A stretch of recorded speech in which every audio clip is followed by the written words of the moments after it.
Thanks for dropping by, and welcome to Solve Crime's new series, Caught After Death, where we'll profile criminals who were positively identified for crimes they committed after they died.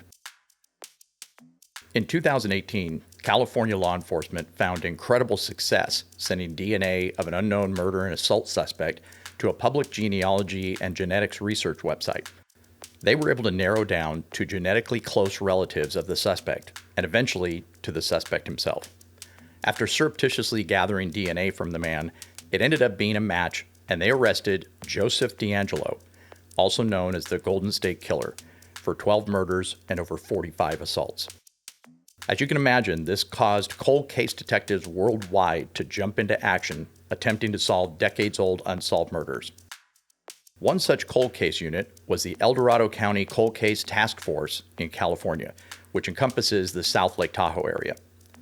They had 2 murders with assault from 1977 and 1979 that shared the DNA of one unknown suspect. In February of 2019, they announced that they had genetically matched Joseph Stephen Holt to the 2 murders. Joseph Holt's name was never on any list involving the murders, not as a witness, not as a suspect. Holt had quite literally gotten away with at least 2 murders that we know of, all the way to his death from a heart attack in 2014. He was never interrogated. He never saw his name in the newspaper or on TV. He never saw the look of disappointment and horror on his family's faces. He never wore handcuffs.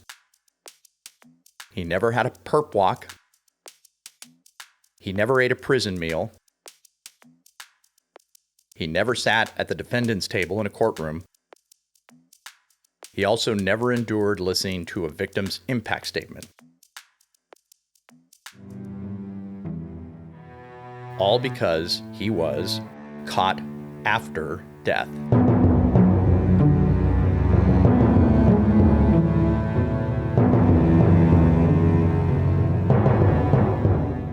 This is Solve Crimes.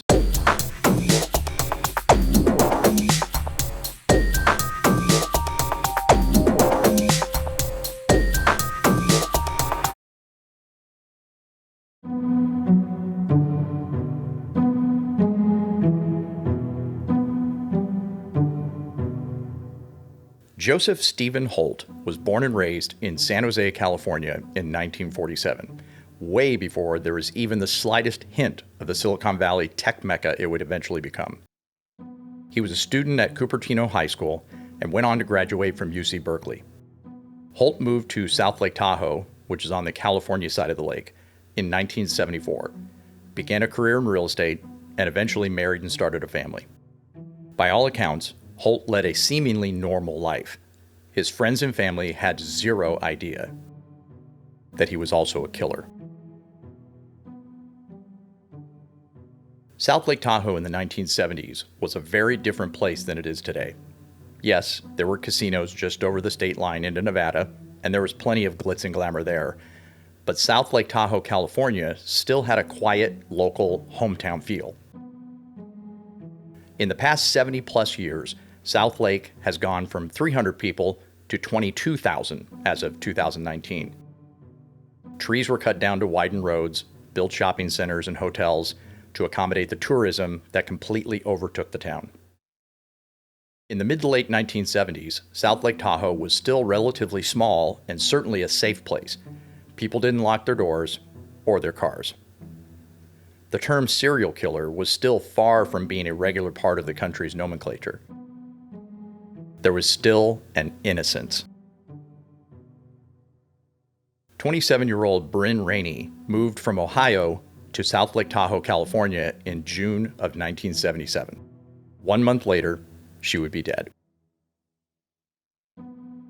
Brynn was born June 24, 1950, and in 1967 she graduated from Firelands High School in Ohio. Like so many of us, this is most likely what Brynn Rainey saw in March of 1977 when she passed over the summit on Highway 50 and dropped down into the Tahoe Basin. Brynn had been traveling with her brother Bob Rainey and her sister-in-law Cindy Rainey to attend a wedding in South Lake Tahoe. As so many people do, Brynn fell in love with Lake Tahoe area and decided to make it her home. Brynn initially worked as a maid at the Crystal Range Motel and briefly lived at the Mountaineer Motel. In April of 1977, Brynn lived right here in what was then known as the Cookbook Apartments. Brynn enjoyed hiking, bicycle riding, and sewing. This area right here where I'm standing was known as the State Line Stables. This barn and these outbuildings are all that's left of this popular horse riding area. In August of 1977, an area not far from where I'm standing, Brynn Rainey's lifeless body was located on a lonely trail. If you have any information, and I emphasize any information, please contact us.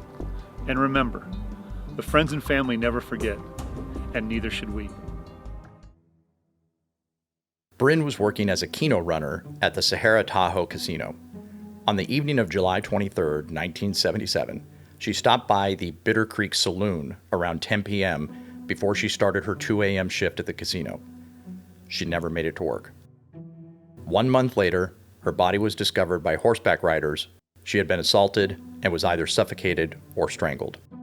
Brynn Rainey's brother, Pete Garl, said, "Finally, after 44 years of hell and back, we have some answers." A junior at George Whittle High School, Carol Andersen was only 16 years old on the 30th of June, 1979.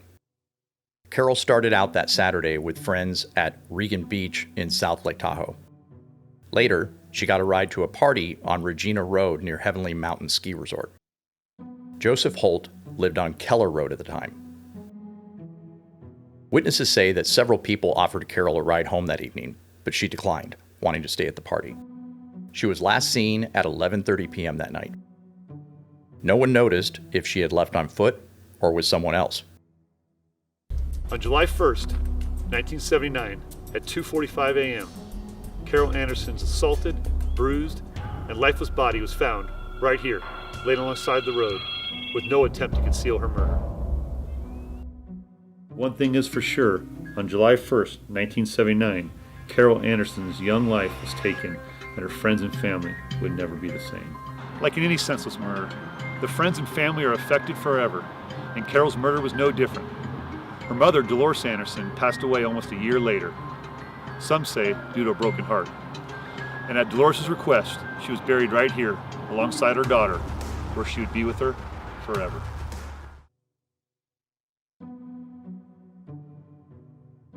In 2019, Carol's family made a statement. Almost 40 years ago, a beautiful, vibrant teenager was taken from her mother, older sisters, younger brother, and younger sister. Unfortunately, relatively quickly, the case went cold, and while from time to time it would be revisited, nothing could be found, until about a year ago. It was at that time that an incredible team of 4 investigators from the El Dorado County District Attorney's cold case files, and through all of their hard work and efforts, they were able to give the family some answers and closure, and ultimately allow Carol Andersen to rest in peace. Joseph Holt was 30 years old at the time of Brynn's murder, and 32 when he killed Carol. He owned and managed rental properties in the area, making it fairly easy for him to move around and even disappear for however long he wanted, since he was self-employed. He didn't have a 9-to-5 job where there could be witnesses to his absences.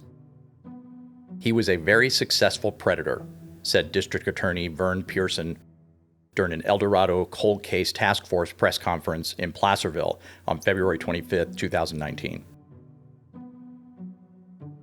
So what do you think the odds are that these weren't Holt's only victims?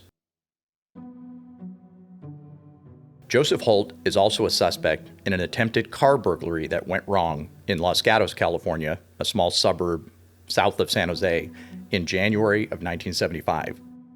The owner of the car called police and interrupted the burglar, who drew a pistol and shot at the victim and his friend, hitting one of them, but not critically. Police arrived and there was a brief gunfight. The would-be burglar dropped the pistol and was able to escape police.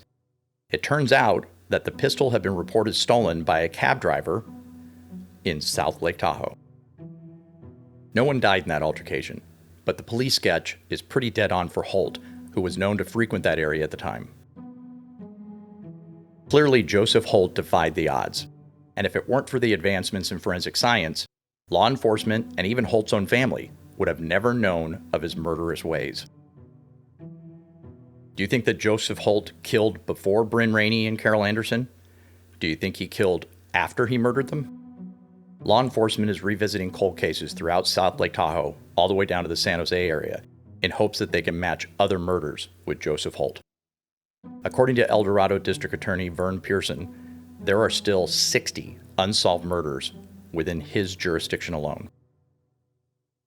If you know of an assault, missing person, or unsolved murder case that you think may fit the geographical area, timeline, and profile of Joseph Holt, please contact the Cold Case Task Force tip line at area code 530-621-4590.